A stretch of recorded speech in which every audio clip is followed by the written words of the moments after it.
um, this has been a wonderful series. I want to start by really thanking Kylie and mindful.org, everyone at Mindful, for bringing this together.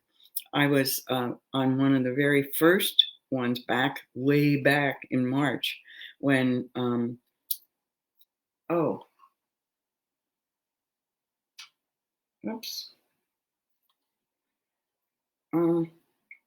eek.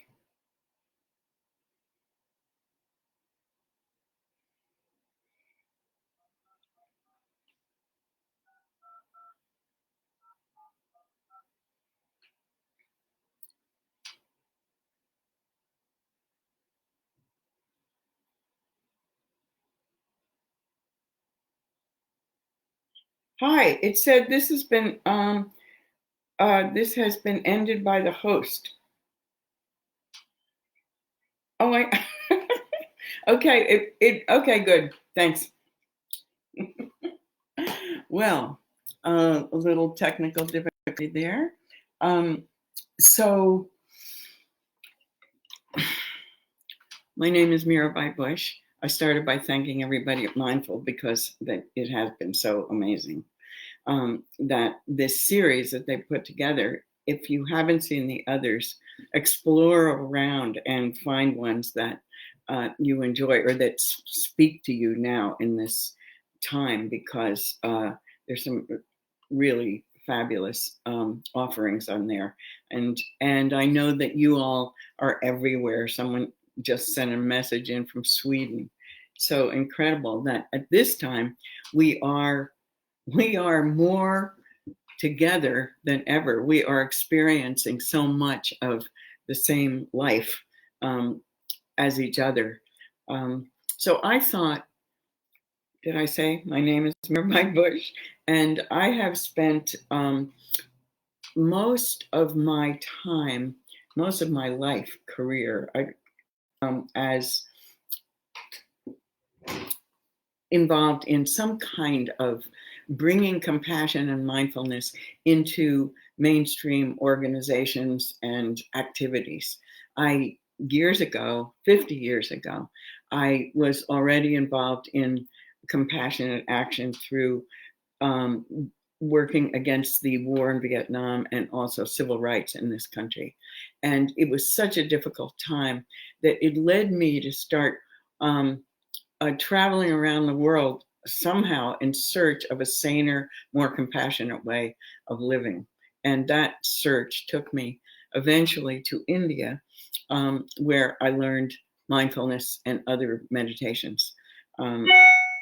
Just the other day, you all had a mindfulness at home visit from Sharon Salzberg.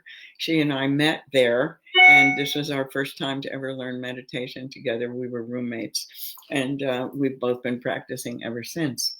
But I've always been interested in seeing the ways in which mindfulness can help us in our work of relieving suffering in the world. And I worked with a big international, wasn't so big at the time, an international public health foundation called SEVA, which means service in Sanskrit. And we worked largely in India and Nepal around eliminating unnecessary blindness, and brought sight to 5 million people over all these years. And I worked in Guatemala for 10 years with Mayan people, helping them to restore their communities after terrible violence there. So I've always been interested in this ways in which these practices, while helping us be calm, quieted, more loving, more insightful, can also lead us to into a compassionate way of being with others. And so compassion is like, but it is not empathy. Empathy is, we can imagine, we can feel the feelings of another, and we can walk in their shoes for a mile. And compassion includes empathy, but it's not only empathy, because it also includes the desire to relieve the suffering of another. You experience it in as much as we can experience another's suffering. We feel it. And then when we feel it, we have the desire to relieve it because we know that we wouldn't want to be suffering and this person or people are suffering. What can I do to help relieve that suffering? And to cultivate compassion, we know we can cultivate it in ourselves now. Now that scientists discovered neuroplasticity, that we keep changing through our whole lives, and we can help direct that change in wholesome ways. These practices, mindful practices, help us do that. So there are practices that help us become more compassionate. And the first part is self-compassion. And just 2 days ago, Laurie Cameron led some practices here on Mindful at Home about being more self-compassionate. And you do that because it helps you remember that times when I'm hurting and I don't want to be hurting. And I wish if there were a good friend here, I wish that person would help me not hurt so much. And you can actually direct kindness toward yourself. And those are the practices that she taught. And the other is we need to cultivate an awareness of the ways in which we are like each other. And that's why things like this are in the midst of the coronavirus really help that. We recognize we are all suffering from this. Some of us physically suffering more than others, but we're suffering from being away from others we love, from not being able to do our work, from maybe losing our jobs or worrying about money for now and in the future. There's so many ways in which this coronavirus is hurting, and it's hurting all of us. And these practices can really help us as they remind us of how we are like each other. We're different in so many ways, and we celebrate that uniqueness. And we are all humans here together, and we all suffer. We all get sad and angry, and we all have been hurt physically, psychologically over time. And we've all felt that kind of suffering. And so when you realize that everyone on the planet has suffered just like me, it helps that arising of compassion and the desire to help others. But it's really tricky now because a lot of our suffering is frustration that we can't do anything. And that staying home in one place is our gift to everybody else, but it doesn't often feel like that. But in talking to lots of people, I talk every couple of days to my niece. Her name is Lisa. She's a nurse. She's a supervising nurse at the hospital near here. And I live out in the country in Western Massachusetts. And when I talk to others, we're all like so aware of how much we don't really like what's going on. I mean, even people who've been meditating for a long time and love the idea of a retreat, it's not quite a retreat. We're having to do this, and there are a lot of things about it that are difficult for everyone. But Lisa, whenever I talk to her, she seems really like centered, and I won't say happy. She's in the presence of a lot of physical suffering and death. But I think that she knows she's doing what she ought to be doing right now, and she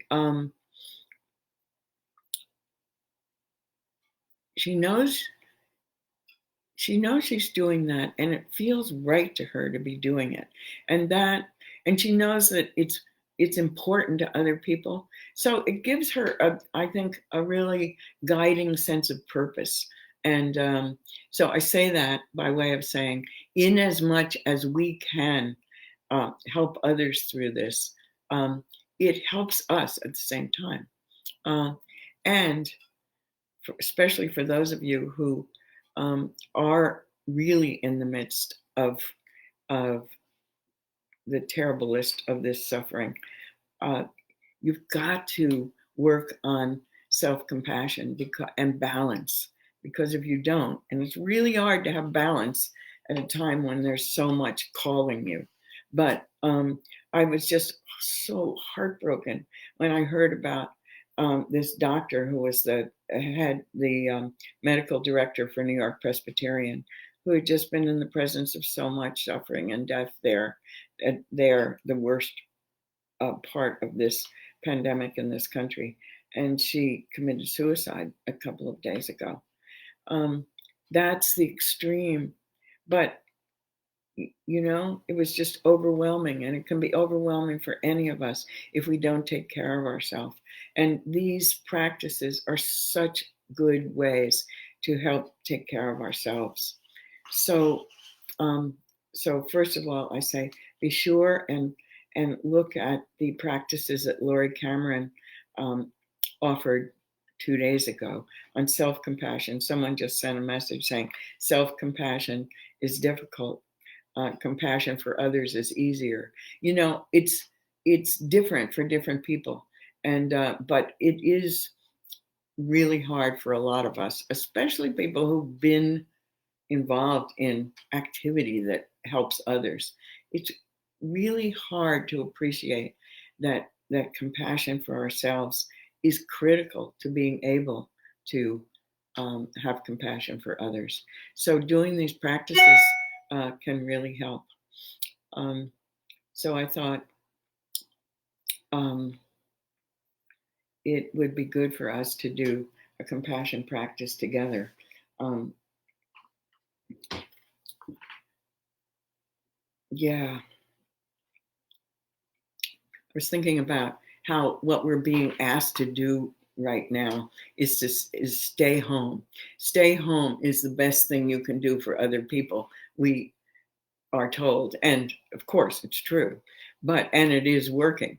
All of that is true, but it doesn't feel often like you are doing something for others.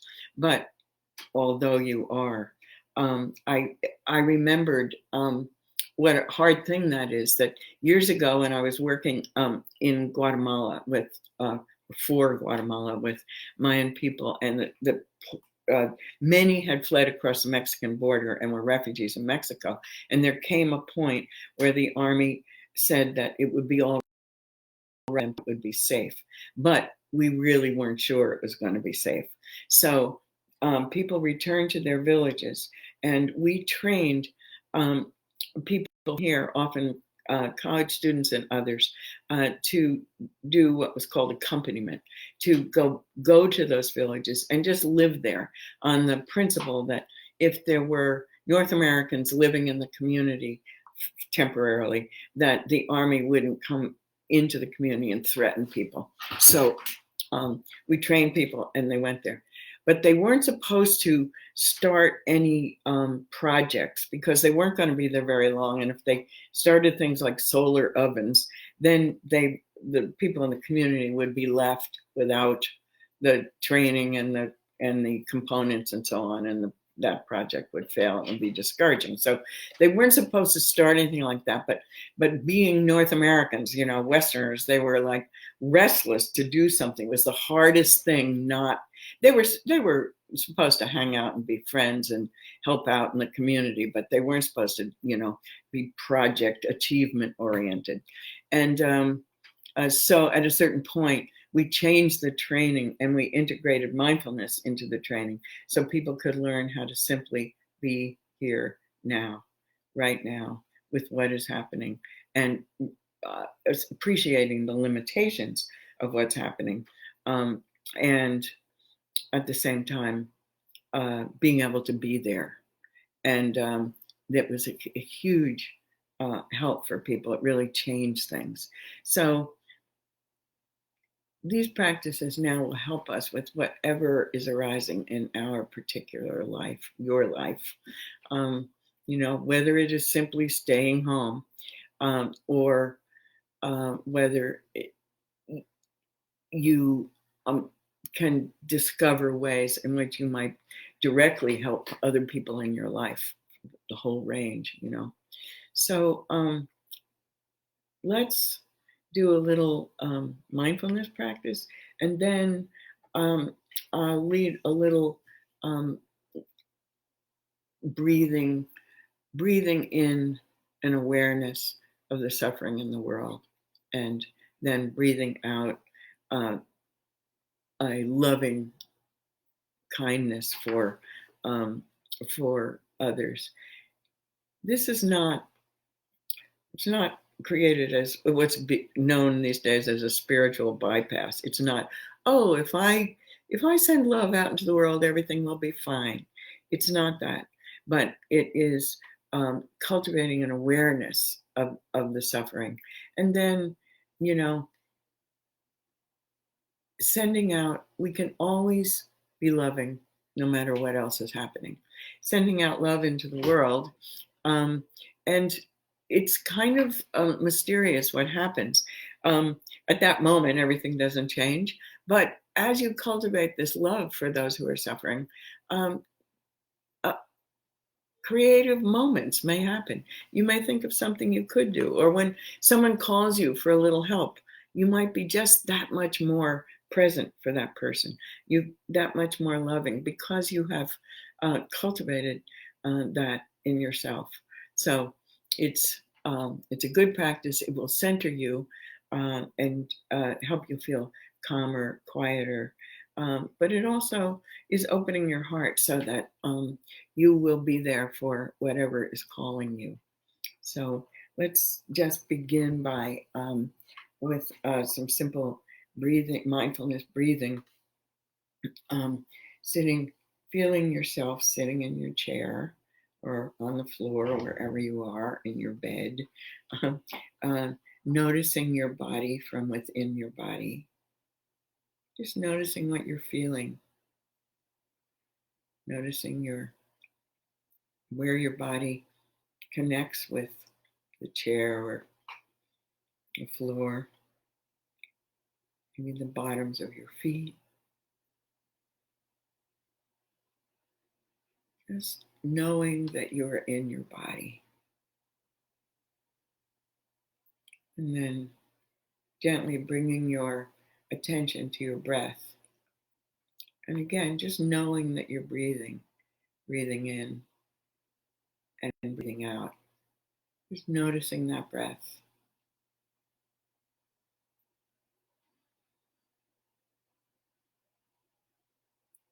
When thoughts arise, just gently letting them go and returning without any judgment of yourself. Just returning to noticing the breath. Just knowing that you're breathing. It's a big difference from not knowing.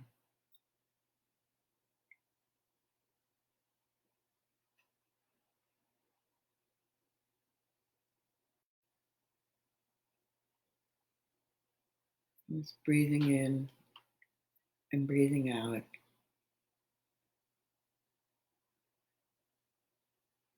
We're here together, a great circle of humans in different parts of the planet, just breathing in and breathing out.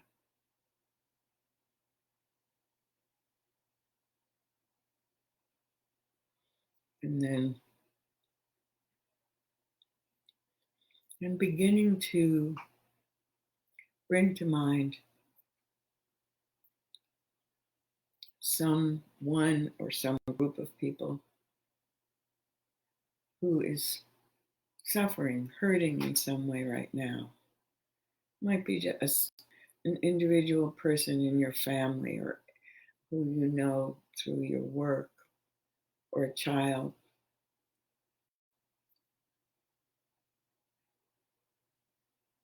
Just remembering, imagining that person bring that person to mind and what they're going through. Or it might be everyone everywhere going through our struggles now with the coronavirus.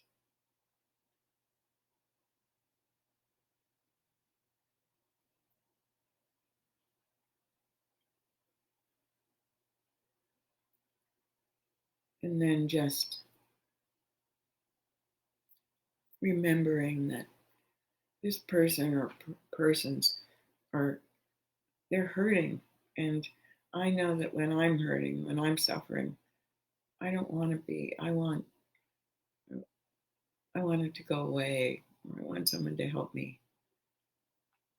So just taking that, the tenderness of what happens when we experience our vulnerability as humans, just breathing in, because we're always breathing in the world for our own life source, breathing in that suffering of others, just taking it in.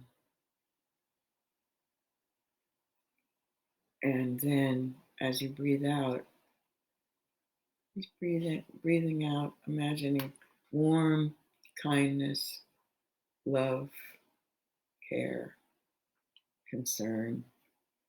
Just breathing out sweet, warm, loving breath.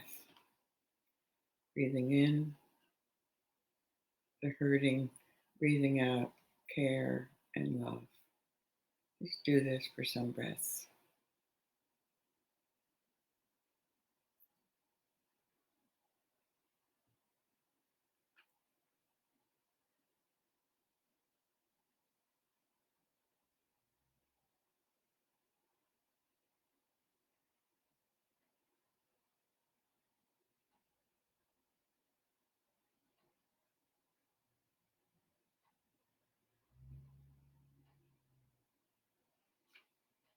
And then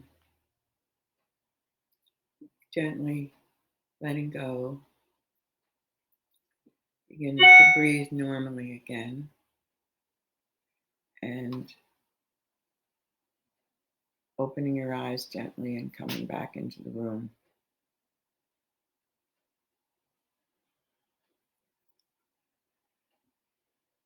And you can do this anytime, anywhere. It's especially good when you're just hit by suffering. Just doing that and transforming that into kindness and love. And it's really helpful.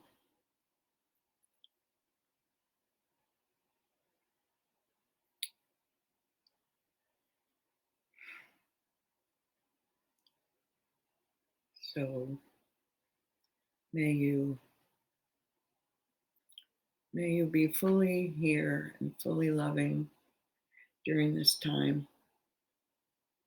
May you learn from it as much as you can. That transforms our experience. If we can begin to learn from it, then it becomes grace instead of suffering. And if you begin to think that people aren't suffering, I asked my 10-year-old granddaughter, Dahlia, well, what do you think about all this? I saw her just once and I had to stay 6 feet away from her. What do you think about all this? She said, it's terrible. So it just remember many people are experiencing the terrible and could use your love and compassion, including yourself. So goodbye and share that love.